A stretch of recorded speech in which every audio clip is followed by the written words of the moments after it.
G'day golfers, Glenn Haynes at Aussie Golf Pros, and today's video is about lie angles, static fitting versus dynamic fitting. What suits you best? What do you believe in?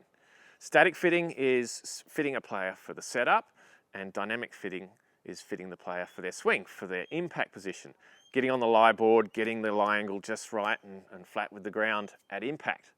However, there are some issues with that, and there's been a lot of shift towards dynamic fitting of recent years, and I'm not so convinced it's the best way to go.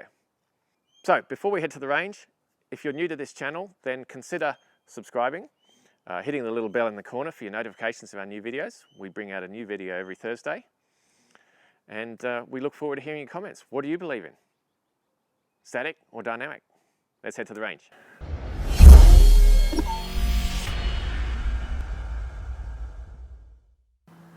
Okay, let's talk lie angles.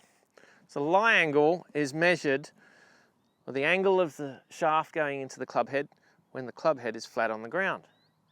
Now it's really important for us to get the lie angle to suit us, because if it's off, if the lie angle doesn't match our setup and our swing, that's really going to affect your ball striking and the direction you hit the shot.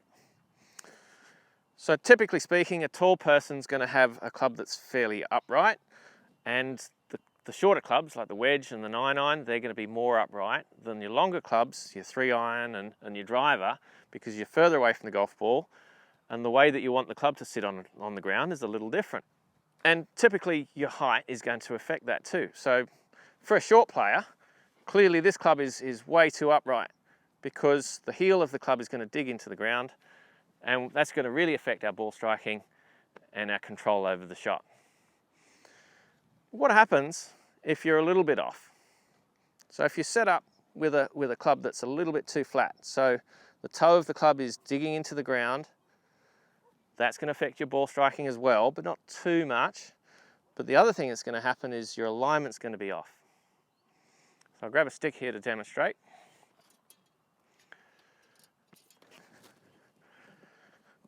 So come a little bit closer here. When your lie angle changes, the club face changes too. So if I have that just pointing off the club face there, we're aiming for that 100 sign. Now, if your club is too flat, then that means that your club there is going to be turning to the right without you actually manipulating the club face. Same happens when the ball is below your feet for a right-hander. And then if the ball's above your feet or the club's too upright, and now as I'm tilting upwards, you can see that the stick now is pointing to the left, because that's affecting your alignment. And so if someone's setting up to clubs that are too upright for them, for a right-hander, they're generally going to hit it left because the club face is a little bit closed on what they actually think it is. And if club's too flat, then the shot tends to be hit with an open face, and the right-hander's going to go to the right, left-hander's going to go to the left.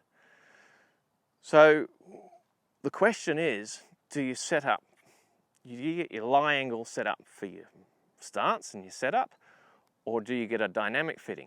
Now, dynamic fitting is when, and a lot of golfers have obviously gone through that when they've been fitted for clubs, so they get on a lie board and they put a bit of tape on the bottom of the club, hit on the board, and then see where that mark is.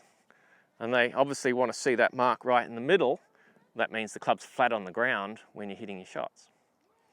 However, the problem with dynamic fitting is sometimes it's just fitting you for a poor mechanical fault, really.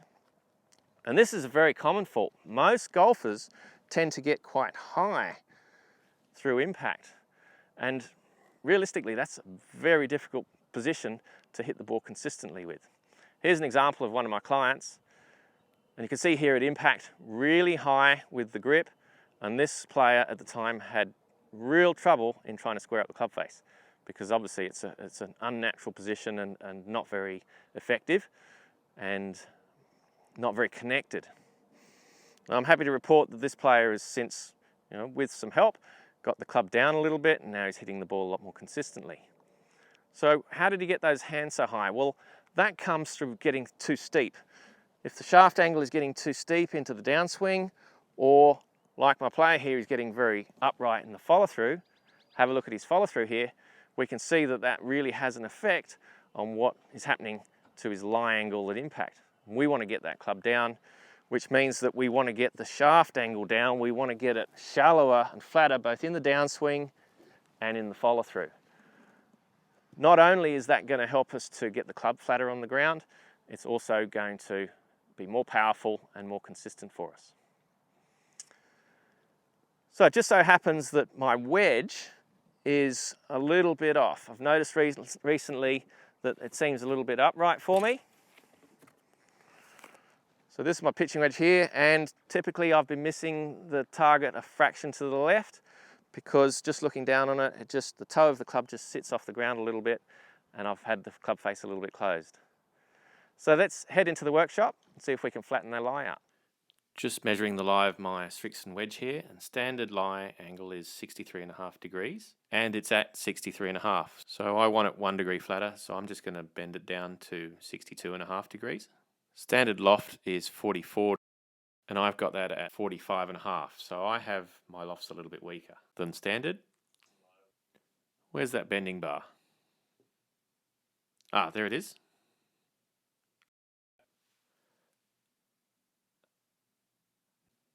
I like to get this really nice and low so I don't get any marks.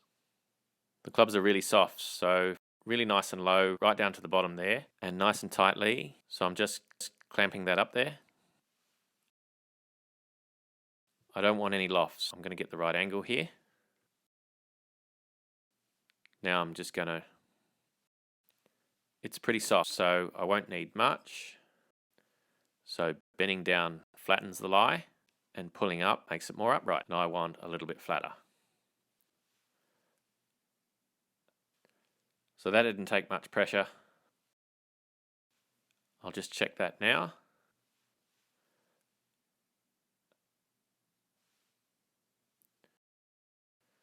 (62.3). I'm happy with that. Now a degree flatter, 1.2 degrees flatter. I'm happy. I like it a little bit flatter, so that I don't get that club face closed.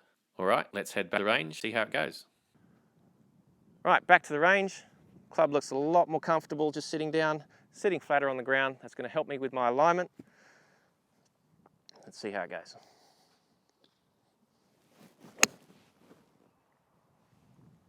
It feels good. Now clubs are pretty soft. These Strixon clubs are pretty soft, so they can move around a little bit. It's a good idea to keep an eye on the lie angles of your golf clubs, and even one degree can make a difference to your accuracy out in the golf course. Thanks so much for watching. So what do you believe in, static fitting or dynamic fitting? There's a saying that goes that you fit the clubs to suit the swing and not the swing to suit the clubs. However, that high shaft position, high handle is a very common fault amongst golfers, and that's a simplified reason for why, just getting the shaft into vertical positions there in the swing. There are other causes, such as early extension.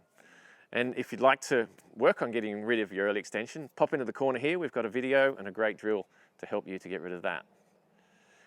So we see that a lot, that high shaft position, and then a lot of irons getting fit dynamically for that upright position. And then what happens is that the player tends to draw their irons, but then slice their woods.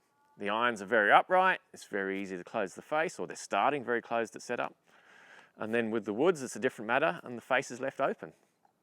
Food for thought. Let's hear your comments. Pop down below what you prefer, static or dynamic, and your reasons why. We'll see you next week.